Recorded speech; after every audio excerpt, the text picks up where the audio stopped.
Okay, so we have some new coalition members. So I am hoping that we can go around and just meet everybody. So, and so what I'll just do is go based on who I can see and at the time. So I think everybody knows who I am. So go ahead. I'm Rose S. And Rose is a lived expert here in Washington County. She's covered populations. And so, Jane, if you want to go next. Jane Blackwood, Washington County Adult and Community Education. Thank you. Eric, sorry, Christopher. Greater East Grand Economic Council Director, been on the job under 2 months. Welcome aboard. And Eric. Hi, I'm Eric Brooks. I am the principal at Harrington Elementary School and the director of adult and community education for MSAD 37. Thank you. Brooke. Hi, I'm Brooke Hashi. I'm having an internet issue today, so I don't dare turn my camera on because I'll probably be kicked out. But I am the Affordable Connectivity Program Coordinator for Washington County. Great. And Jennifer. Jenny Jones, I'm the Down East Director with Maine Seacoast Mission. Thank you. Tracy. Hi, Tracy Carlson, Director of Communications with Healthy Acadia. Great. And John, I'm surprised you attended today, but I'm glad you did. I wasn't expecting you, but John is a lived expert of covered populations, and he also lives in Washington County. So, John, did you want to say hi to everybody? Hello, everyone. And what exactly am I an expert at again, Elaine? A lived expert. Okay, so John is one of the covered populations. So you're rural, you're of a certain age, and I do believe that you're a veteran, right? Yeah, that's me. There's right. there's not much I can add to that, but thank you. Okay. Marcy. Hi, I'm Marcy Gallioni, and I am the ACP Outreach Manager for the National Digital Equity Center, and I live here in Washington County. Fantastic. Did I get everyone? Great. Okay, guys. So for those of you who were able to attend our last meeting, and for those of you who were able to watch the recording, but I'm going to, so this is old news for some of you, but it appears to be, I will know more next week or the week after, that we are going to have $30,000 to purchase refurbished laptops and new tablets to give out to Washington County residents, the covered folks who are in the covered population and covered populations. And John, I'm going to share an application form that I've kind of been working on.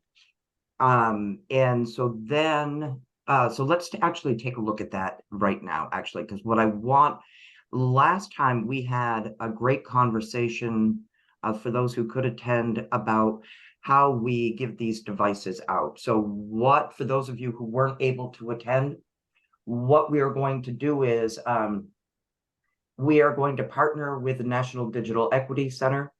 And so for folks who are looking for a free device, that they will then be directed to contact the National Digital Equity Center, NDEC. So the NDEC can then do intake to make sure that the person receives the device that best suits their needs. If someone wants to go back to school, a tablet's really not the thing that they need. What they really need is a laptop. So, so that will happen there. And so I've created an application form based on the discussion that I had with folks at the last meeting. So I'm going to share my screen and let you guys all take a look at it if I can. But I don't want to share that. Hold on. Let me pull up what I'm actually trying to share. Oh, of course. Yeah, okay. Bear with me. I got logged out. Timed out. All right. So at our last meeting, we had the opportunity, and this is clearly open for all sorts of questions, suggestions, and I know why it's not there. So my downloads.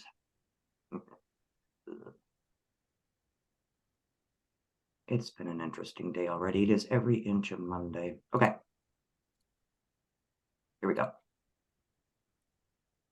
All right, let me close this. All right, so everyone should be able to see this now.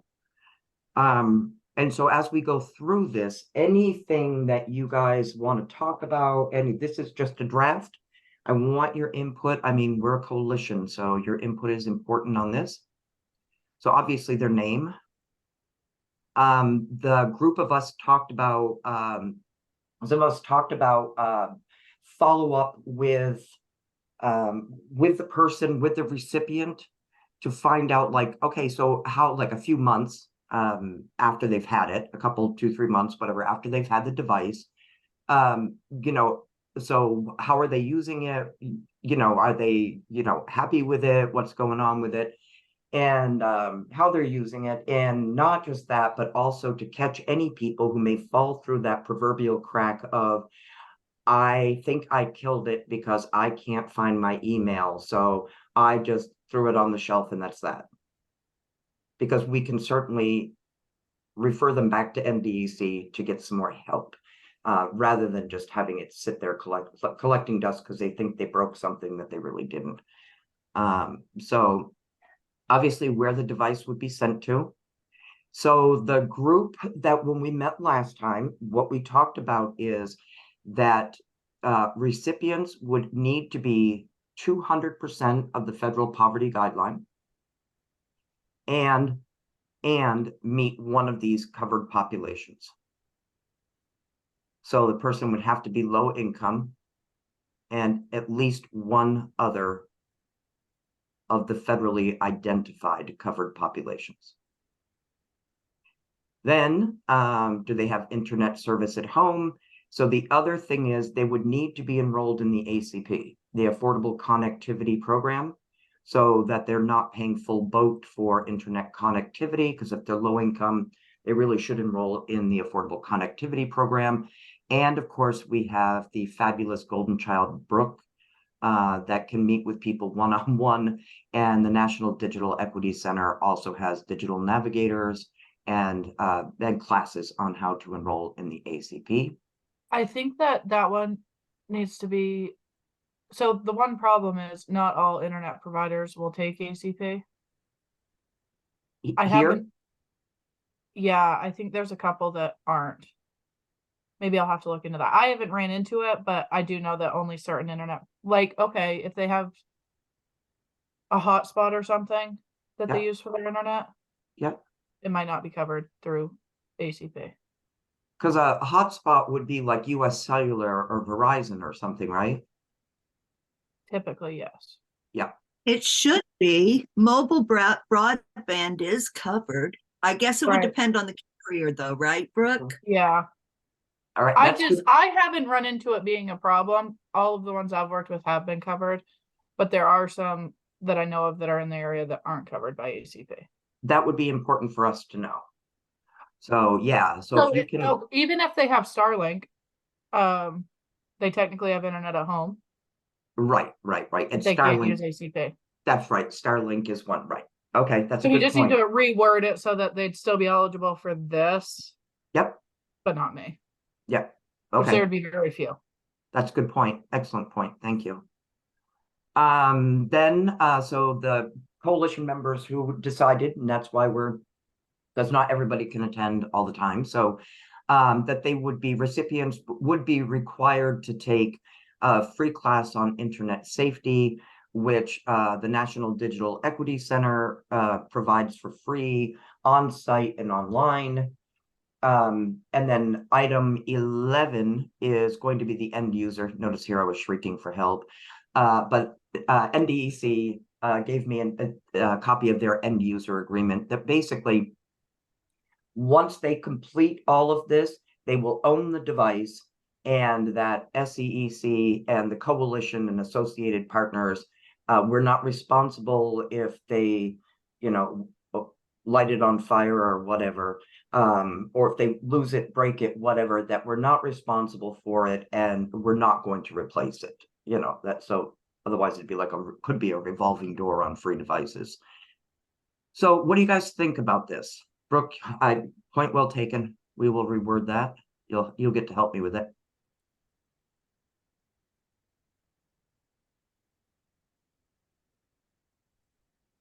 Any input from you guys, or?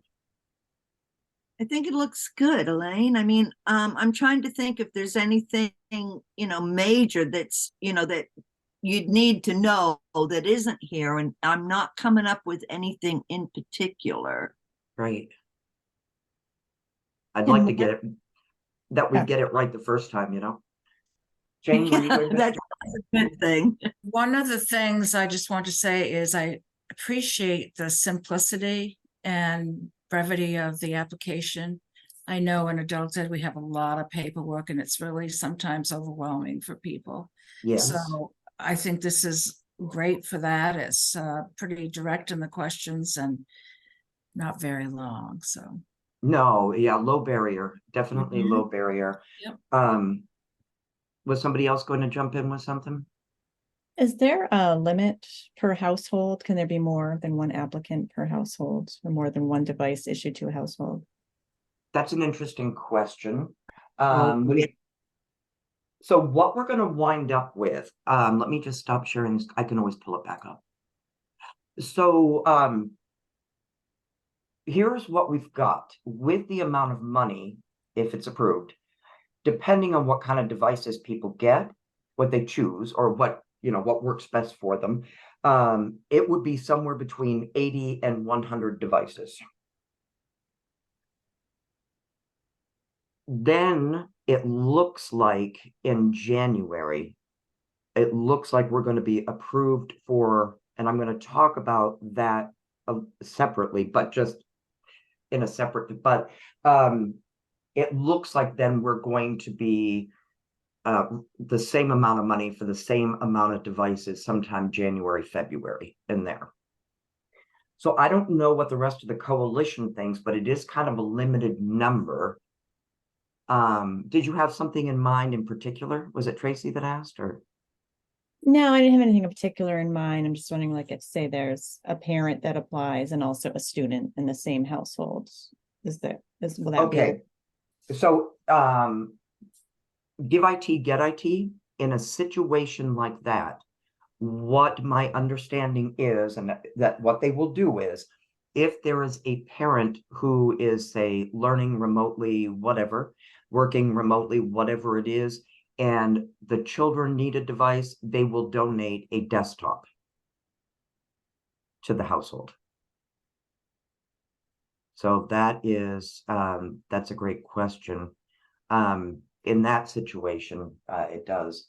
But what do the rest of you think? Like if there were 2 people in a household that applied, is this going to be one? What do you guys think? With such a limited amount of devices available, I mean, with the ACP, for instance, there's only one benefit per household. And we are talking about either older adults or, so for the most part, kids wouldn't be involved. And if there was something like was just brought up, then Give IT, Get IT can help. But, it might have to be limited to one device per household. Yeah.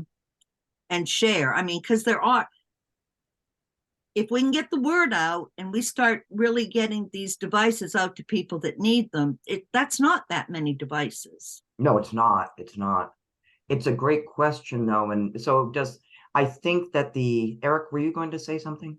Yeah, at least in our district, students grades 3 to 12 have a one-to-one device that they can take home if they need to. So I guess I would be curious how many school districts across Washington County also do that. I mean, I know WA sends home devices, Machias High School sends home devices. So, you know, Woodland does, and Eastport schools do. I think most do, especially during the pandemic. Jenny, were you going to? What about people that aren't like, there's a lot of people living in different structures where they might all be having the same address per household, but they're all individuals supporting themselves that would need a device. So like if you all have like, 20 to 40-year-olds that are scraping by and they are all renting a house and that's their household and they would all qualify because they're in that 200% based Yep. on their salaries. What are we doing about that situation? Because that is a very common living situation for a lot of people through our county. And so you can't go by the address because they're all going to have the same address, but they're all individual households supporting themselves. That's a great point.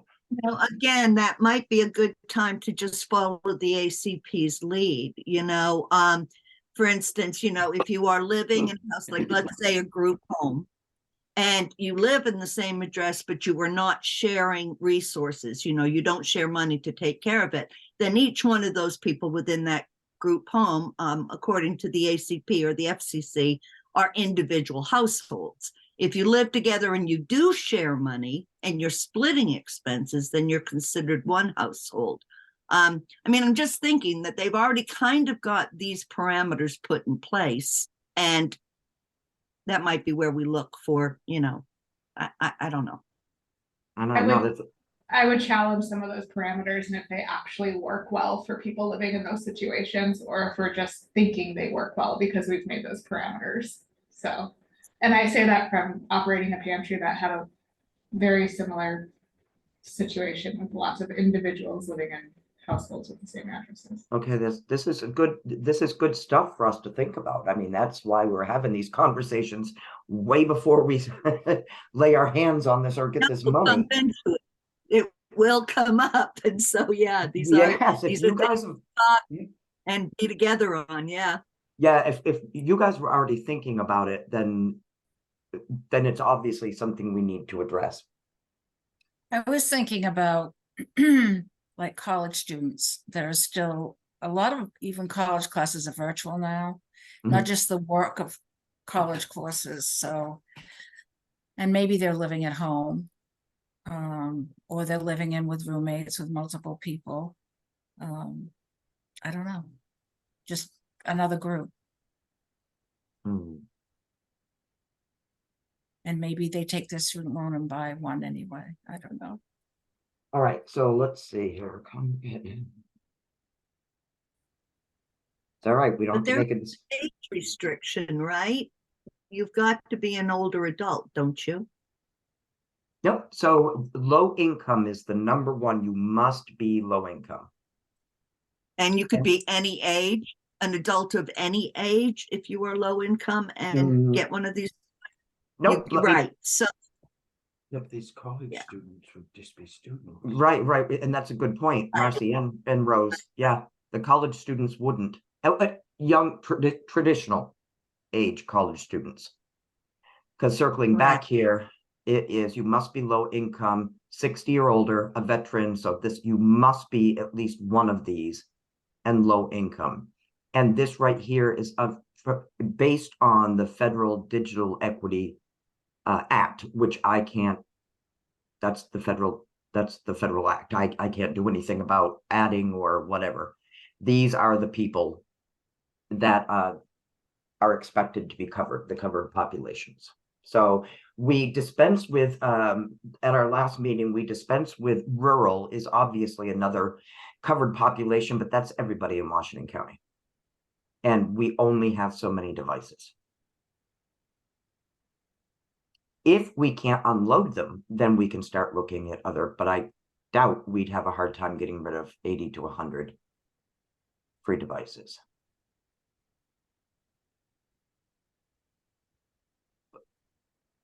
Is that making sense to everybody? Chris, do you have You any know what input? we're Oh, doing- go ahead, What Marcy. we're doing, they, you know, if they are younger than, a lot of these are an age, you know, it's a lot of it's got to do with older adults, you know, and especially here in Washington County. But we come across them, and then a lot of times we will work with them. Of course we will. It's not like we just ignore them. Find out what their goals and needs are, and then try to work something out for them or with them through Give IT, Get IT. Right. You know, which get them a very discounted device that will suit the needs that they, you know, that they're up against. So, but I suspect with such a small pool of devices, we need to have very clear idea of what we're going to do with it. And age, I thought that was a given, that you've got to be an older adult to even qualify for one. Is that true? No, Okay. nope. Low income, we decided on low income, and then they have to be, but you guys, this is not written in stone. Just when last month when the group met, and not everybody on this call right now, some of you were there and others of you weren't, and it does not have to be low income and just one. It could be low income plus two. I don't, that's what we're talking about. That's why we're Okay. meeting and discussing this now. But let me, before we, because then this may help to answer. So with year two, let me stop sharing this. So we are, if we receive the funding for 2024 for another 80 to 100 devices, this is how it is that we have pitched this to the Maine Connectivity Authority, that each one of our partners would receive a $3,000 account, $3,000 in an account, if you will, where your organization can do, so you could, like for Washington County Adult Ed, Jane, you guys loan devices. You have like a lending library of devices, right? I think Jane is still here. Anyway. Yes, that's right, but we're getting so we don't have enough. Majority of So- students are doing virtual now because of transportation and things Yep. like. So in this case, for example, Jane and her organization may say, we're going to take all of that and we're going to add more to our lending library. Where another organization, say like Healthy Acadia, might say, we're going to take our 3,000 and we're going to give these people devices. And who knows, maybe a Greater East Grand Economic Council might do a hybrid of both. We're going to spend half of it, whatever, on devices for public use in a public building, and we're going to use the other half to give out free devices. So that may solve some of the questions that are coming up about, you know, younger folks and whatever, because then your organization can do what you want with it. And I'm sorry, Elaine, I there's so many programs right now going on that I'm kind of tracking. That's right. It's our program that you got to be 55 plus. Right. One of the device program that we have in Washington County. So I apologize for Nope, that. that's okay. Nope, that's okay. There is a lot. Yes. So that would be year two, and that's separate from the stipend that your organization gets for participating. That's a different $3,000. So, but we're not going to be able to solve all of these questions in one day, but I think right now, our big thing is, what about people who live together to save money on rent or whatever? As I think it was Tracy brought up, how is that going to work? Yeah, interesting. All right, well, we can all think about that, and maybe we'll come up with something, even just talking about, you know, with other people. So with the year two funding, if we get that. How that's going to work is, if your organization, like Washington County Adult Ed, if they want to do the lending library, you know, for the devices, then Jane, you would deal directly with Give IT, Get IT. For any organization that is looking to hand out tablets or laptops, you would refer that person to the National Digital Equity Center to make sure they get the right device for their needs.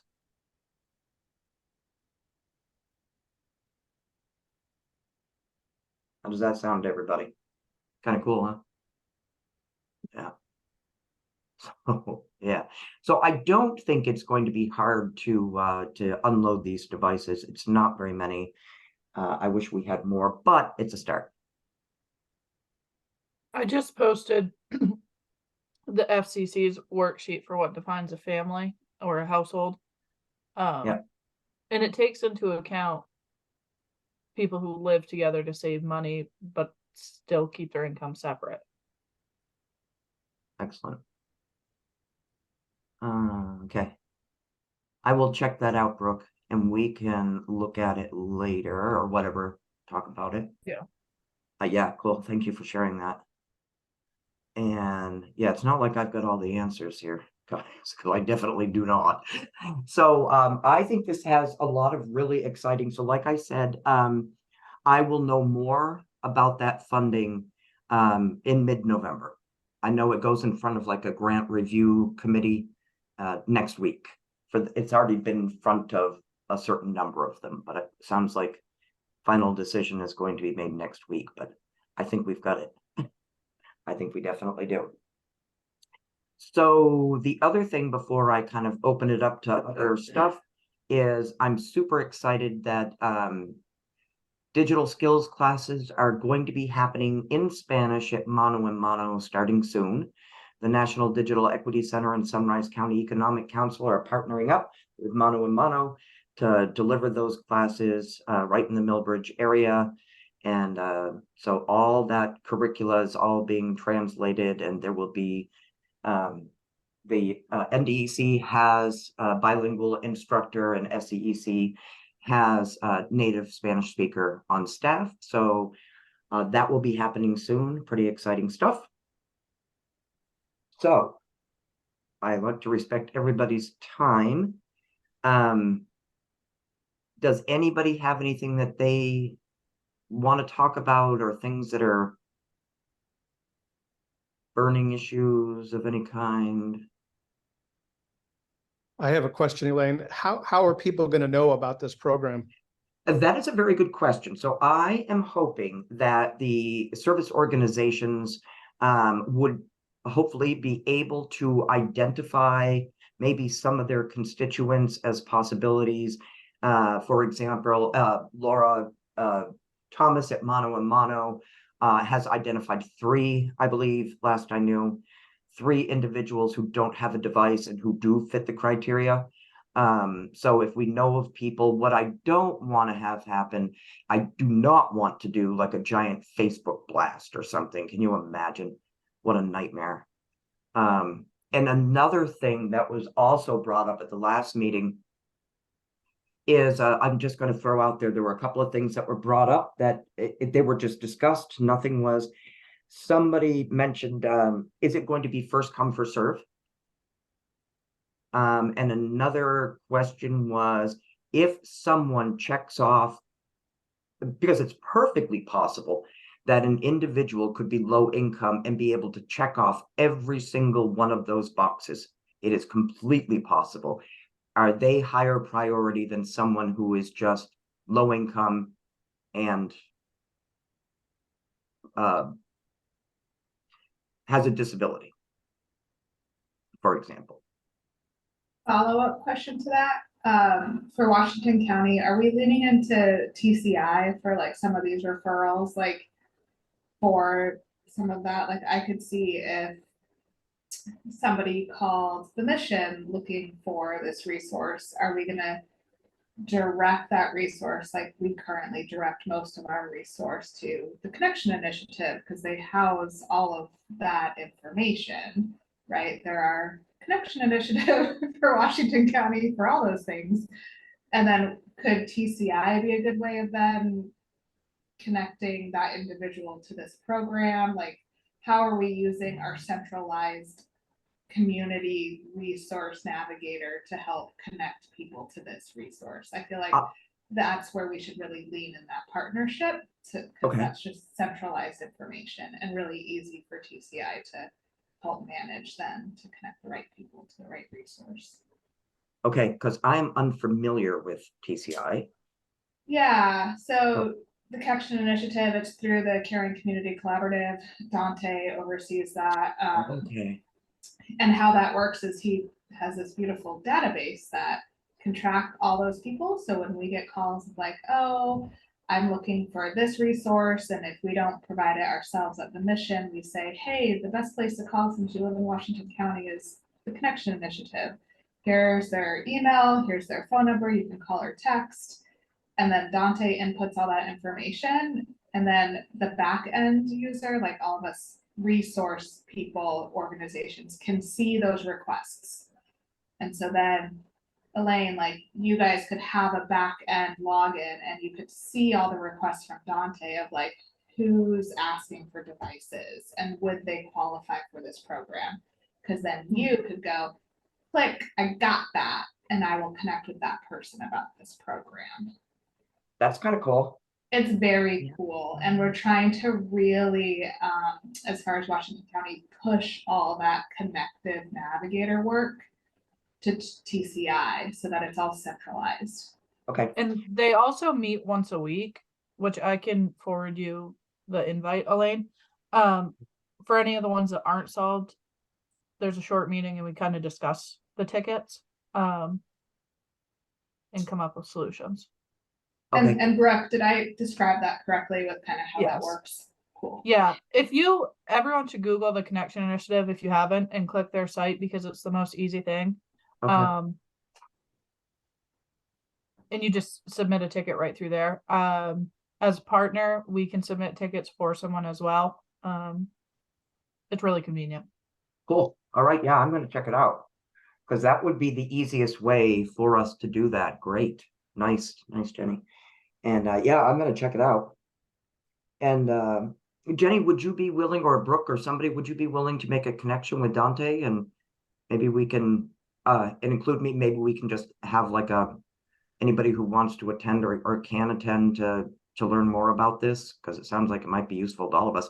Or we could invite Dante to attend one of our meetings, because it sounds like this might be something that all of our agencies could use. Yeah, I think having him come to the meeting so he understands what the goal of these referrals are would be Okay. helpful, and how, like, what role they could play in that navigating for us. Great. So. Yeah, Okay. Dante is so on top of things with this. I mean, he's so creative, and he, I mean, like, we're on the site, there's a lot of partners on the site. And he has a lot of resources, but he's great at what he does. Okay. What he Great. does, Awesome. so I think it's a great connection. Oh, fantastic. Thank you very much. That's awesome. All right. So if somebody, so Jenny, are you willing to make that connection to me with Dante? Sure, yeah, I'm happy to send an email. Yeah, and then we can rig that up for hopefully our next meeting. Great. Yes, because that would be ideal. Great thinking. That's do. why we meet, because this is a lot, and it's not something that I've never done this before, but I'm super excited that we have this opportunity to give out these devices. And so yeah, that'll be awesome. Cool. Okay. Excellent. So does anybody else have anything? Because I can give you back 25 minutes of your day. Elaine, are these devices new or refurbished? So that's a great question. So the laptops are all refurbished corporate tech and through Give IT, Get IT. And so a lot of the devices actually even come from Washington County. The banks the colleges, I think UMM's just recently signed on, I think, so, but they come from all over Maine. Corporate tech, the tablets are new. And so I did, I told the group last time we met that I have experience purchasing 2 desktops for an area senior center. That was so easy. It was just put it together, but aside from that, it was just plug and play. Are we frozen?